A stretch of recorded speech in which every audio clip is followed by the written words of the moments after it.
건강보험료가 흔들리는 이유를 오늘은 은퇴자 관점에서만 보겠습니다. 월급은 줄었거나 끊겼는데 고지서는 그대로 오거나 더 무겁게 느껴질 수 있습니다. 특히 집 한 채가 있는 분들은 이런 생각을 하게 됩니다. 나는 현금 소득이 별로 없는데 왜 집 때문에 보험료가 나오는 걸까? 내가 사는 집은 팔 수도 없고 매달 돈을 벌어주는 것도 아닌데 왜 고지서에는 재산처럼 잡히는 걸까? 오늘 이야기는 바로 이 질문에서 시작합니다. 집 한 채가 있다고 건강보험료가 무조건 오르는 것은 아닙니다. 하지만 은퇴 후 직장가입자에서 빠지고 자녀의 직장보험 피부양자도 되지 못하면 상황이 달라집니다. 그때부터는 지역가입자 기준으로 계산될 수 있습니다. 지역가입자는 소득만 보는 구조가 아닙니다. 집, 토지, 전월세 같은 재산도 계산표에 올라갑니다. 그래서 소득은 줄었는데 집은 그대로 있는 은퇴자에게는 고지서가 무겁게 느껴질 수 있습니다. 여기서 가장 중요한 문장이 있습니다. 건강보험료는 집값 전체를 그대로 매기는 것이 아닙니다. 시세를 그대로 보는 것도 아닙니다. 공시가격에서 시작해 재산세 과세 표준으로 넘어가고 거기에서 다시 건강보험 재산점수로 바뀝니다. 이 흐름을 모르고 고지서를 보면 집값 뉴스 하나가 내 생활비를 바로 흔드는 것처럼 느껴집니다. 하지만 실제로는 몇 단계를 거쳐 반영됩니다. 오늘은 그 단계를 최대한 쉽게 풀어보겠습니다. 먼저 인천에 사는 김성호 씨를 떠올려 보겠습니다. 김성호 씨는 68살입니다. 오랫동안 제조업 회사에서 관리직으로 일했습니다. 퇴직 전에는 월급에서 건강보험료가 빠져나갔습니다. 회사도 일부를 부담했기 때문에 고지서를 따로 받는다는 느낌이 크지 않았습니다. 그런데 퇴직 후에는 국민연금과 작은 예금 이자가 생활비의 전부가 됐습니다. 사는 집은 한 채 있습니다. 30년 가까이 살아온 아파트입니다. 김성호 씨는 어느 날 고지서를 보고 이렇게 말합니다. 내가 돈을 많이 버는 것도 아닌데 왜 이렇게 나오지? 자동차 보험료는 없어진다고 들었는데 왜 부담이 사라지지 않았지? 집값이 올랐다는 뉴스는 들었지만 나는 이 집을 팔 생각도 없는데 왜 내 생활비가 줄어드는 걸까? 이 질문은 김성호 씨만의 이야기가 아닙니다. 50대부터 70대 은퇴자 중 많은 분들이 비슷한 체감을 합니다. 그 이유는 건강보험 가입자 종류가 바뀌기 때문입니다. 일을 할 때는 직장 가입자였습니다. 직장 가입자는 주로 월급을 기준으로 보험료를 냅니다.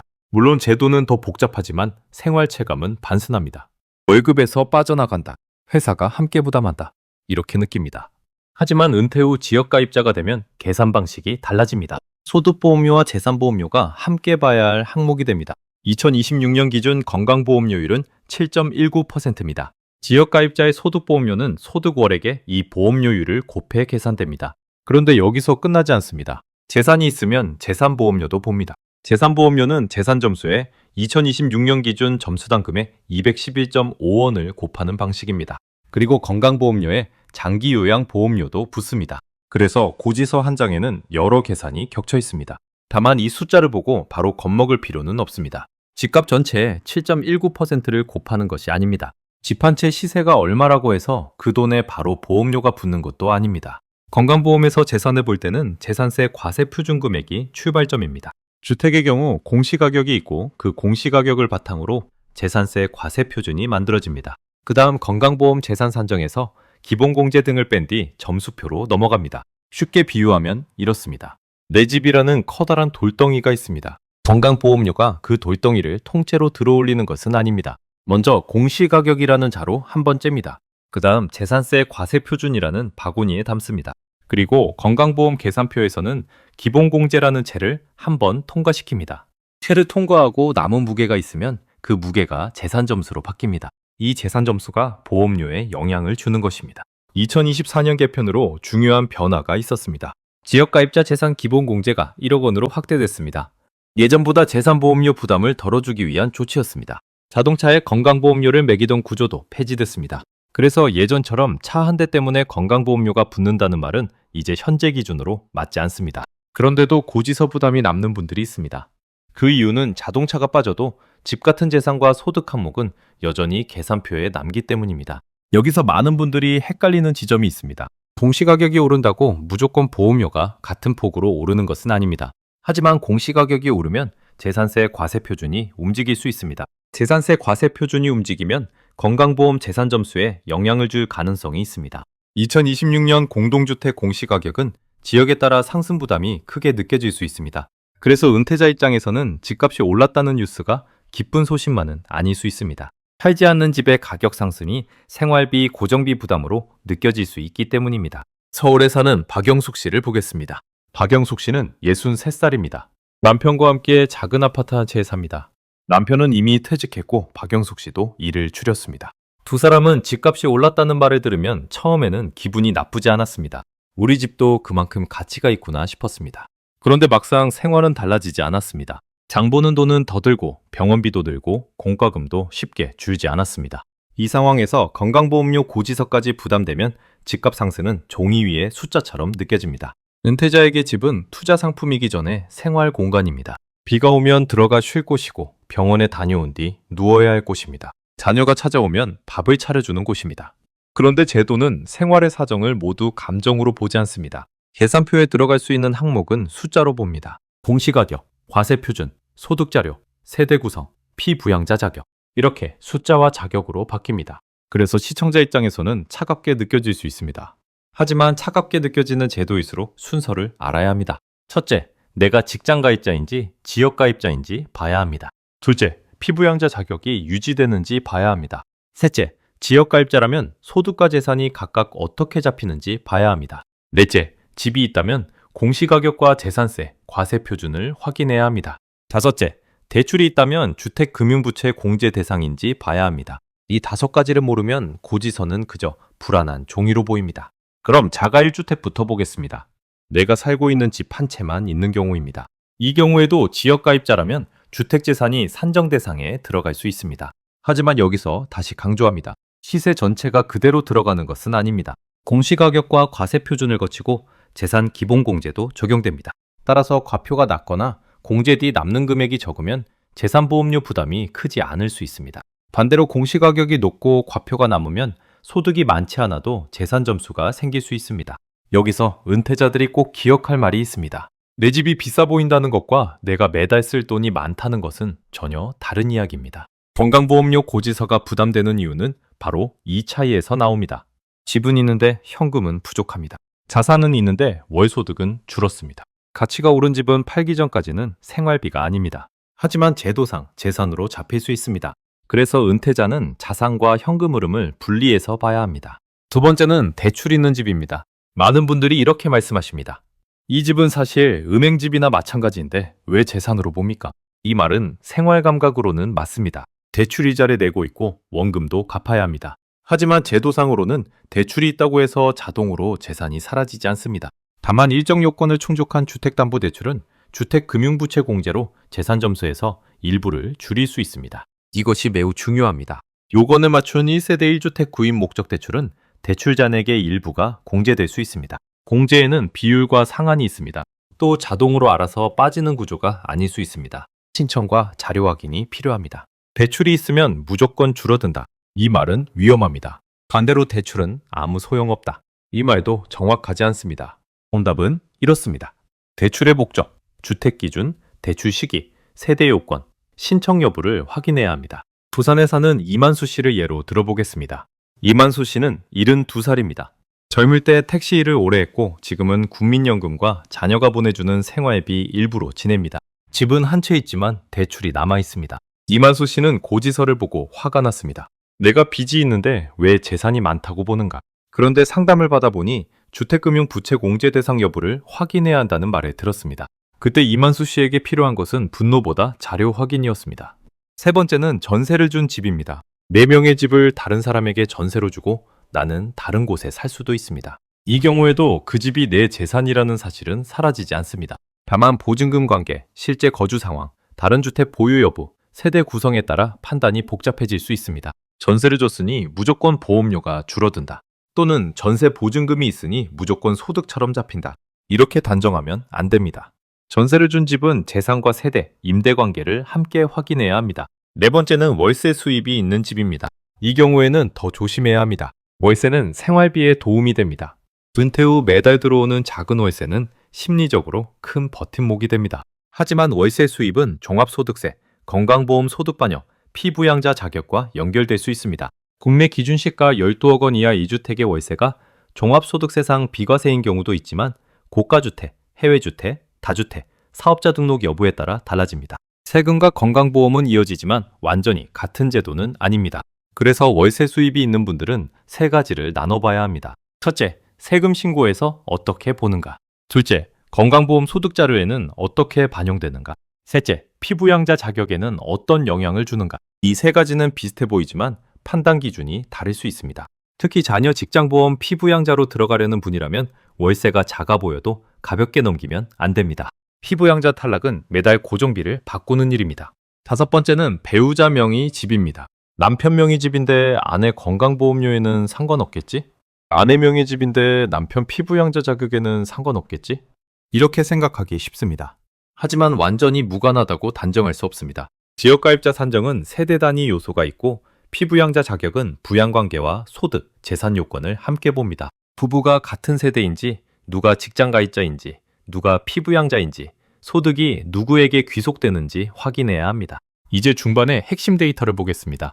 2026년 건강보험료율은 7.19%입니다. 지역가입자 재산보험료 점수당 금액은 211.5원입니다. 재산 기본공제는 1억 원입니다. 자동차 보험료 부과는 2024년 개편으로 폐지됐습니다. 공동주택 공시가격은 현실화율 69% 기준으로 산정됐고 일부 지역에서는 상승 체감이 큽니다. 이 숫자들이 합쳐져 은폐자의 고지서 체감을 만듭니다. 이 숫자들은 단순한 행정문구가 아닙니다. 김성호 씨의 식비가 됩니다. 박영숙 씨의 병원비가 됩니다. 이만수 씨의 대출이자와 겹칩니다. 한 달 보험료가 몇만 원만 달라져도 은퇴자에게는 작지 않습니다. 월급을 받을 때 몇만 원은 외식 한 번 줄이면 되는 돈처럼 느껴졌을 수 있습니다. 하지만 은퇴 후에는 약값, 관리비, 경조사비, 난방비와 경쟁하는 돈이 됩니다. 그래서 건강보험료는 제도 설명으로 끝낼 문제가 아닙니다. 여기서 많은 분들이 피부양자 자격을 떠올립니다. 자녀가 직장에 다니니 그쪽으로 들어가면 되지 않을까? 실제로 피부양자가 되면 본인 명의 지역가입자 보험료 부담이 생기지 않을 수 있습니다. 그래서 은퇴자에게 피부양자 자격은 매우 중요합니다. 하지만 피부양자는 그냥 가족이라고 되는 것이 아닙니다. 소득과 재산 요건을 봅니다. 부양관계도 봅니다. 집 한 채가 문제가 되는 이유는 바로 여기에도 있습니다. 지역가입자 계산뿐 아니라 피부양자 판단에서도 재산이 영향을 줄 수 있기 때문입니다. 피부양자에서 탈락하면 체감은 큽니다. 어제까지는 따로 내지 않던 보험료가 오늘부터 내 이름으로 나올 수 있습니다. 이때 사람들은 보통 소득을 먼저 봅니다. 나는 소득이 별로 없는데 왜 탈락하지? 하지만 제도는 소득만 보지 않습니다. 재산도 봅니다. 그리고 재산과 소득이 함께 일정 기준을 넘는지 봅니다. 따라서 집 한 채가 있는 은퇴자는 피부양자 자격을 막연히 기대하기보다 먼저 기준을 확인해야 합니다. 주택연금도 함께 봐야 합니다. 집은 있는데 현금이 부족한 분들에게 주택연금은 중요한 선택지가 될 수 있습니다. 집을 담보로 매달 돈을 받는 구조이기 때문입니다. 하지만 주택연금이 모든 문제의 자동 해결책은 아닙니다. 한국주택금융공사는 주택연금 월지급금이 대출잔액 구조로 누적된다고 설명합니다. 이 말은 일반 월급이나 일반 연금과 성격이 다를 수 있다는 뜻입니다. 다만 건강보험료, 기초생활보장, 세금은 제도마다 보는 방식이 다를 수 있습니다. 그래서 반드시 개인별 확인이 필요합니다. 주택연금을 이야기할 때도 단정은 피해야 합니다. 주택연금을 받으면 건강보험료에 전혀 영향이 없다. 이 말은 위험합니다. 반대로 주택연금을 받으면 무조건 건강보험료가 오른다. 이 말도 확인 없이 할 수 없습니다. 제도별로 소득 인정 방식이 다르고 개인의 가입자 구분과 다른 소득, 재산 상황에 따라 달라질 수 있습니다. 영상에서 우리가 할 수 있는 가장 정확한 말은 이렇습니다. 주택연금은 현금 흐름을 만드는 제도이지만 건강보험과 세금 판단은 따로 확인해야 합니다. 이제 시청자분들이 당장 무엇을 확인해야 하는지 정리해 보겠습니다. 첫 번째는 내 가입자 구분입니다. 지금 내가 직장 가입자인지, 지역 가입자인지, 피부양자인지부터 확인해야 합니다. 같은 집을 갖고 있어도 가입자 구분에 따라 체감이 크게 달라집니다. 직장 가입자일 때와 지역 가입자일 때는 계산 방식이 다릅니다. 피부양자라면 본인 명의로 보험료가 나오지 않을 수 있습니다. 그래서 출발점은 늘 가입자 구분입니다. 두 번째는 내 집의 공시가격과 재산세 과세 표준입니다. 부동산 시세만 보고 판단하면 안 됩니다. 건강보험 재산 산정의 출발점은 시세 그 자체가 아닙니다. 공시가격과 재산세, 과세 표준을 봐야 합니다. 특히 공시가격이 오른 해에는 내 집이 실제로 얼마에 팔릴지가 아니라 제도상 숫자가 어떻게 바뀌었는지 확인해야 합니다. 내가 체감하는 생활비와 계산표의 숫자가 다를 수 있기 때문입니다. 세 번째는 대출 공제 가능성입니다. 주택담보대출이 남아있다면 그냥 넘어가지 마십시오. 대출이 있다고 자동으로 빠지는 것은 아니지만 요건을 맞추면 주택금융부채 공제 대상이 될 수 있습니다. 대출의 목적이 무엇인지, 구인 목적 대출인지, 세대와 주택 기준이 맞는지, 신청이 필요한지 확인해야 합니다. 이 과정은 귀찮을 수 있습니다. 하지만 은퇴자에게 매달 반복되는 고정비를 줄일 수 있는지 확인하는 일입니다. 네 번째는 월세와 임대소득입니다. 월세를 조금 받는다고 해서 모두 문제가 되는 것은 아닙니다. 하지만 작다고 무조건 무시해도 되는 것은 아닙니다.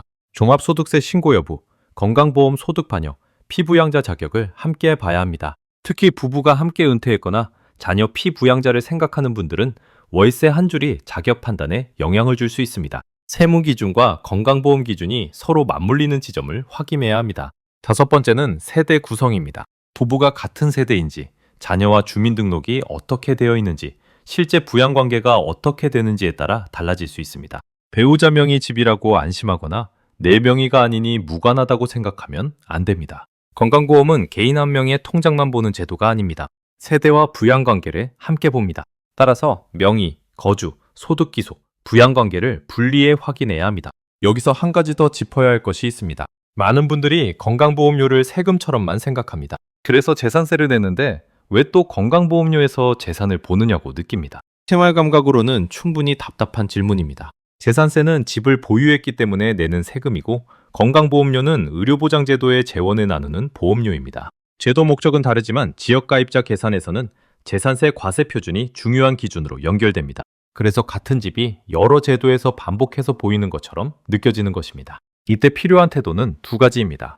첫째, 억울함을 느끼는 것은 자연스럽지만 고지서 항목을 나눠봐야 합니다. 둘째, 재산으로 잡힌다고 해서 모두 같은 부담으로 이어지는 것은 아니라는 점을 기억해야 합니다. 공시가격이 있고 과세 표준이 있고 기본공제가 있고 점수표가 있습니다. 각 단계에서 숫자가 달라질 수 있습니다. 그래서 남의 사례만 보고 내 보험료를 판단하면 안 됩니다. 같은 아파트에 살아도 세대 구성과 소득, 대출 여부가 다르면 결과가 달라질 수 있습니다. 예를 들어 같은 단지에 사는 두 은퇴자가 있다고 생각해 보겠습니다. 두 사람 모두 비슷한 크기의 집에 삽니다. 하지만 한 사람은 아직 배우자가 직장가입자입니다. 다른 한 사람은 부부가 모두 은퇴했고 피부양자 요건도 맞지 않습니다. 한 사람은 주택담보대출 공제 가능성이 있습니다. 다른 한 사람은 대출이 없지만 월세 수입이 조금 있습니다. 겉으로 보기에는 같은 집 한 채입니다. 하지만 건강보험료 계산표 안에서는 전혀 다른 사례가 될 수 있습니다. 이 차이를 모르면 쉽게 비교하게 됩니다. 옆집은 나보다 집이 비슷한데 왜 적게 내나? 친구는 집이 있는데도 피부양자라는데 왜 나는 안 되나?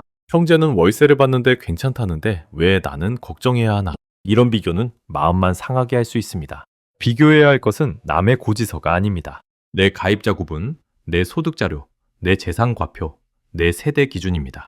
그 네 가지가 내 고지서를 만드는 중심입니다. 공시가격도 오해가 많습니다. 공시가격은 내가 당장 받을 수 있는 현금이 아닙니다. 집을 팔지 않으면 손에 들어오는 돈도 아닙니다. 하지만 행정제도에서는 중요한 기준가격입니다. 재산세, 종합부동산세, 건강보험료, 기초연금 같은 여러 제도에서 참고되는 출발점이 될 수 있습니다. 그래서 은퇴자에게 공시가격은 단순한 부동산 뉴스가 아닙니다. 내 생활비, 고정비와 연결될 수 있는 행정 숫자입니다. 특히 2026년처럼 공시가격 변화가 크게 느껴지는 해에는 더 조심해야 합니다. 정부가 유주택자 재산세 부담을 완화하기 위해 공정시장다액 비율 특례를 유지하겠다고 입법 예고했더라도 내가 실제로 체감하는 건강보험료는 다른 항목과 함께 계산됩니다. 입법 예고는 최종 공포와 구분해야 합니다. 영상에서 확정된 것처럼 말하면 안 됩니다. 시청자분들도 이 부분을 보실 때 유지 예정인지 실제 공포되는지 고지서에는 언제 반영되는지 확인하셔야 합니다. 또 하나 중요한 것은 최저 보험료입니다. 소득과 재산이 거의 없어도 지역가입자에게는 일정한 최소 부담이 생길 수 있습니다. 물론 개인별 산정 방식은 공단 자료로 확인해야 합니다. 하지만 은퇴자 입장에서는 이렇게 이해하면 됩니다. 소득이 없다고 해서 고지서가 반드시 영원히 되는 것은 아닙니다. 집이 없다고 해서 모든 부담이 사라지는 것도 아닙니다. 건강보험료는 여러 항목이 합쳐진 고정비입니다. 그래서 한 항목만 보고 판단하면 놓치는 부분이 생깁니다. 그렇다면 실제로 고지서를 받았을 때 어떻게 읽어야 할까요? 처음부터 전체 금액만 보지 마십시오. 먼저 가입자 구분을 봅니다. 그 다음 소득 항목을 봅니다. 근로소득, 사업소득, 연금소득, 이자와 배당 같은 금융소득, 임대소득이 어떻게 반영되는지 확인합니다. 그 다음 재산 항목을 봅니다. 주택, 토지, 전월세 관련 항목이 어떻게 들어가는지 봅니다. 마지막으로 장기요양 보험료가 붙은 뒤 최종 금액이 어떻게 되는지 봅니다. 이 순서로 보면 고지서는 조금 덜 무섭습니다. 금액 하나만 보면 답답하지만 항목들로 보면 질문할 수 있습니다. 이 소득은 어느 해 자료인가? 이 재산과표는 어느 기준인가? 이 대출은 공제 대상이 아닌가? 이 월세는 신고 자료와 어떻게 연결됐나? 피부양자 자격은 왜 안 되는가? 질문이 생기면 상담도 쉬워집니다. 그냥 비싸다고 말하는 것보다 어느 항목이 왜 반영됐는지 묻는 편이 훨씬 정확합니다. 은퇴자에게는 기록도 중요합니다. 공시가격 확인 자료, 재산세 고지서, 건강보험료 고지서, 대출 잔액 증명, 임대차 계약서, 월세 입금 내역, 종합소득세 신고 자료를 따로 모아두면 좋습니다. 이 자료들은 단순한 종이가 아닙니다. 내 보험료와 세금, 피부양자 자격을 설명하는 근거입니다. 나이가 들수록 기억에 의존하면 놓치는 일이 생깁니다. 자료를 모아두면 공단 상담이나 세무 상담을 받을 때 훨씬 수월합니다. 이런 확인은 가족과 함께 하는 것이 좋습니다. 자녀가 직장가입자라면 피부양자 문제와 연결될 수 있습니다. 배우자 명의 집이 있다면 부부가 함께 확인해야 합니다. 월세를 받는 집이 있다면 세금 신고와 건강보험 자료를 같이 봐야 합니다. 혼자 고지서를 붙잡고 걱정하면 불안이 커집니다. 가족과 항목을 나눠보면 해결할 수 있는 부분과 받아들여야 할 부분이 구분됩니다. 은퇴 후 돈 문제는 혼자 버티는 문제가 아니라 함께 정리하는 문제입니다. 그리고 상담을 받을 때는 이렇게 말해보십시오. 집 한 채가 있는데 지역가입자 보험료에서 재산이 어떻게 반영됐는지 알고 싶습니다. 내 재산세 과세 표준과 건강보험 재산 점수가 어떻게 연결됐는지 확인하고 싶습니다. 주택담보대출이 있는데 주택금융부채 공제 대상인지 확인하고 싶습니다. 월세 수입이 있는데 소득보험료와 피부양자 자격에 어떤 영향을 주는지 알고 싶습니다. 이렇게 구체적으로 물으면 상담의 질이 달라집니다. 반대로 이렇게만 묻는 것은 피하는 편이 좋습니다. 왜 이렇게 많이 나왔습니까? 집 한 채뿐인데 억울합니다. 옆집은 적게 낸다는데 왜 저는 많습니까? 물론 이런 말이 나오는 마음은 이해됩니다. 하지만 제도는 감정이 아니라 항목으로 답합니다. 그래서 질문도 항목으로 바꿔야 합니다. 소득 항목, 재산 항목, 공제 항목, 자격 항목. 이 네 가지 말로 질문하면 훨씬 빨리 원인을 찾을 수 있습니다. 이쯤에서 다시 김성호 씨 이야기로 돌아가겠습니다. 김성호 씨는 처음에는 고지서만 보고 화가 났습니다. 하지만 화가 난 이유를 숫자로 확인하기로 했습니다. 그런데 항목을 하나씩 확인하기 시작했습니다. 내가 지역가입자인지 확인했습니다. 집의 공시가격과 재산세 과세 표준을 확인했습니다. 대출이 주택금융부채 공제 대상인지 물어봤습니다. 월세나 금융소득이 있는지 정리했습니다. 마지막으로 국민건강보험공단에 문의해 자신의 세대 기준으로 어떤 자료가 반영됐는지 확인했습니다. 고지서가 갑자기 반가워진 것은 아닙니다. 하지만 불안은 줄었습니다. 곽영숙 씨도 달라졌습니다. 처음에는 집값이 올랐다는 뉴스만 보며 걱정했습니다. 이제는 뉴스를 볼 때 질문을 바꿉니다. 우리 집 공시가격은 얼마나 바뀌었나? 재산세 과세 표준은 어떻게 되는가? 1주택자 공정시장 가입 비율 특례는 최종적으로 어떻게 적용되는가? 나는 피부양자 자격을 유지할 수 있는가? 이렇게 질문이 바뀌면 대응도 달라집니다. 막연한 불안이 아니라 확인 가능한 체크리스트가 됩니다. 이만수 씨는 대출 문제를 다시 봤습니다. 전에는 대출이 있으니 당연히 알아서 반영되겠지 생각했습니다. 하지만 자동이 아닐 수 있다는 말을 듣고 자료를 챙겼습니다. 대출 잔액, 대출 목적, 주택 보유 현황, 세대 기준을 확인했습니다. 그 과정에서 자신이 무엇을 모르는지 알게 됐습니다. 이것이 중요합니다. 은퇴 후 돈 문제에서 가장 위험한 것은 많이 모른다는 사실이 아닙니다. 모르는 줄도 모르고 지나가는 것입니다. 건강보험료는 불편한 주제입니다. 누구나 덜 내고 싶습니다. 그런데 동시에 병원에 갈 때는 건강보험의 도움을 받습니다. 그래서 이 주제는 단순히 불만으로 끝내기 어렵습니다. 중요한 것은 내가 왜 이 금액을 내는지 이해하는 것입니다. 이해해야 잘못 반영된 자료를 바로잡을 수 있습니다. 이해해야 공제 가능성을 확인할 수 있습니다. 이해해야 피부양자 자격을 준비할 수 있습니다. 이해해야 집을 팔지 않고도 현금 흐름을 조정할 방법을 찾을 수 있습니다. 특히 은퇴 초입에 있는 50대와 60대는 더 빨리 확인해야 합니다. 아직 괜찮겠지 하고 지나가면 몇 해 뒤 공시가격과 소득 자료가 한꺼번에 반영될 때 당황할 수 있습니다. 이른데 시청자분들도 늦지 않았습니다. 이미 고지서를 받고 있다면 지금부터라도 항목을 나눠보면 줄일 수 있는 오해와 챙길 수 있는 공제가 보입니다. 오늘 내용에서 가장 조심해야 할 말은 무조건입니다. 집 한 채가 있으면 무조건 건강보험료가 오른다. 대출이 있으면 무조건 줄어든다. 월세가 조금 있으면 무조건 괜찮다. 주택연금은 무조건 영향이 없다. 배우자 명의 집은 무조건 상관없다. 이런 말들은 듣기에는 쉽지만 실제 판단에는 위험합니다. 은퇴자의 건강보험료는 소득, 재산, 세대, 부양관계, 신고 자료가 함께 얽혀 있습니다. 그래서 단정이 아니라 확인이 필요합니다. 그렇다고 너무 겁먹을 필요도 없습니다. 제도는 복잡하지만 확인 순서는 단순하게 만들 수 있습니다. 내 가입자 구분을 확인합니다. 내 소득 자료를 확인합니다.